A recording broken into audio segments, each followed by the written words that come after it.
We hope you enjoy The Magicians, Fallout by Rachel Lawson. Apparently, the man was killed because he knew too much and was going to speak in court, so someone silenced him. A grim reaper said matter-of-factly to the sergeant of the police in a rather odd-looking scene, that of a morgue. "Mortimer, who killed him?" asked the sergeant, in no way scared or nervous, talking to him. It seemed natural for him to be there. The ghost did not say. He said he knew nothing of the crime he was going to reveal or of his own death. "I take it as a Three Wise Monkeys case," said Mortimer matter-of-factly. "You mean he won't say what he knows?" said Reynard Alexander the sergeant. "Yes," spoke the Reaper in a dying voice. What was he going to tell the court? The true identity of... Reynard was interrupted by the entrance of a man in a blue tux, top hat and mask.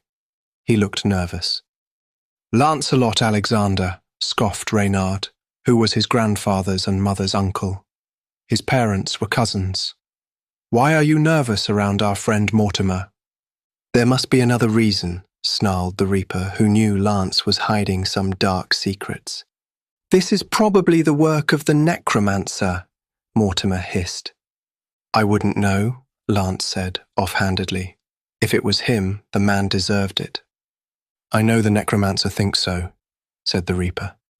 "Uncle, where is my father? Something has happened," said Lance, looking the Reaper dead in the eyes. "What has happened that you need him?" asked the Reaper. "I haven't seen him today," said Reynard. "Mother is in the hospital," said Lance nervously. Reynard was speechless. He loved her. She was his niece, and he hadn't heard of it. He and his brothers had initially arranged their marriage, but Blake and she despised each other. Later, they developed a deep love for each other. Blake was the heir to the empire of the solar system. He was now the emperor. She was the daughter of the king of time. They saw great promise in the match. She was known as the Angel of Time. One of their sons, the Timekeeper, the most powerful being of their race and the loneliest, inherited their powers. But enough of him. "Why didn't you tell us before, you psycho?" said the Reaper, his voice no longer disguised. It was Blake who spoke. "She was attacked in a home invasion. She's critical. She was shot, and the doctors are worried she won't make it through the night," Lance said, not wanting to be the one to tell the Reaper his wife was dying. "I had better go find friend Blake," said Mortimer in his disguised voice. "Me too," Lance said, dematerializing after his father. A man in a doctor's outfit came dashing out of a medicine cupboard in the hospital. "There you are, Doctor. We were looking everywhere for you. We have another job for you," an orderly said. "For heaven's sake, don't beat around the bush," grumbled the doctor. "Another freshie for you," said the orderly. "Please refrain from referring to them as freshies. Call them a dead person," hissed the doctor. "Okay, another dead person," said the orderly.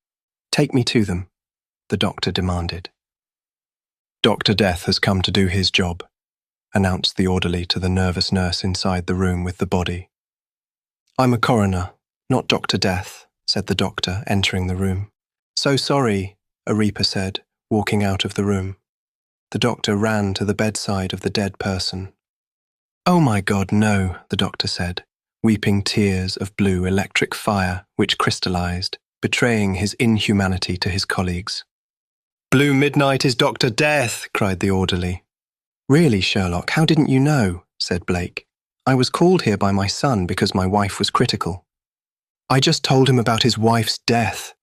"Hey, that's your job, telling people their relatives are dead," the orderly moaned.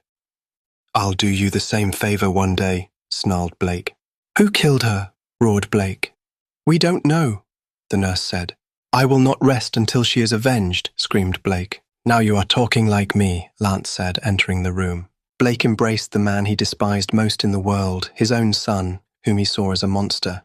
He was also known as the Necromancer, Fate's Avenger, or to Blake, a mad, violent serial killer led by the nose by his boss, the last Fate, Argent, who was Mortimer's boss too, but Blake never liked or trusted him.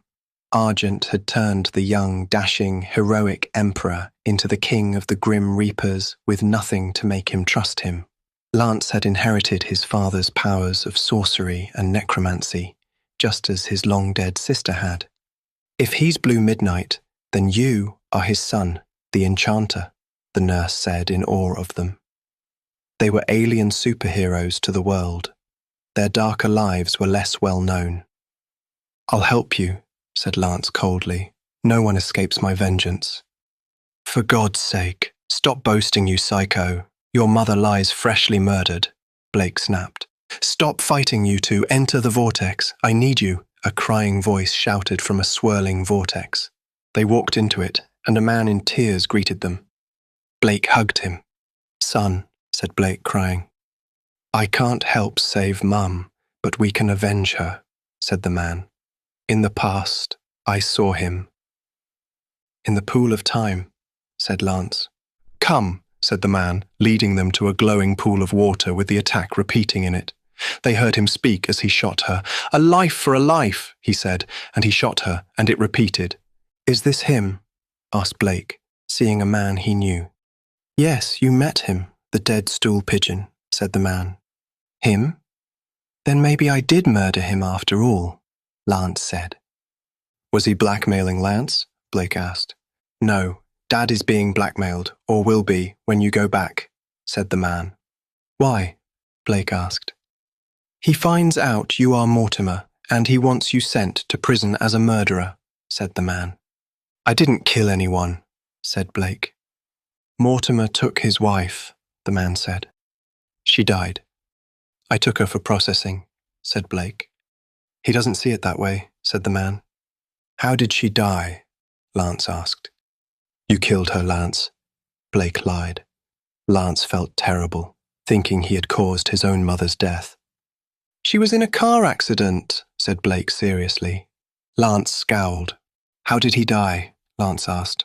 I will attack him with my sword, the sword of time, said the man, to protect my family.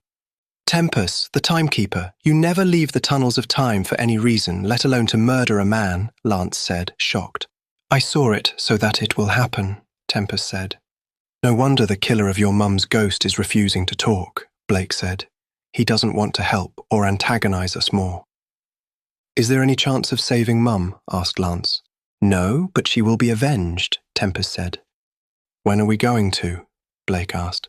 2 days before you left, Tempus said. Don't let your younger selves see you. Why? Lance said. You don't know you are there. Don't want to change the past much, Tempus said. We saved the moon from a space cuckoo. Why can't we save our mum? Lance asked. Can we save her by not going back to save her? This is a fixed point in time. You cannot go back. It has already happened. The moon wasn't a fixed point, and it was the moon. Without it, there is no Earth. You were saving the Earth, Tempus said. Enter the vortex, and do what has already happened. Here we go again, said Lance as they walked into the vortex.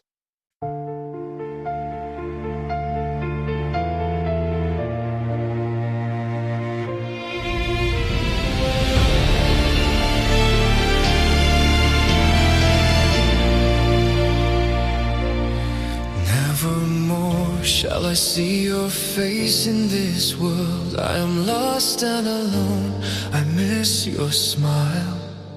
You are lost to the world, sleeping in the eternal sleep of death. In your cold grave I kneel by your grave. I feel nearer to you, even though we are far from each other. Between us are life and death, the furthest distance in space and time. I reach in my dreams to see you, to hear your voice again. I reach out to you in my dreams, only to have you disappear like a wisp in the wind. You disappear to return to me nevermore.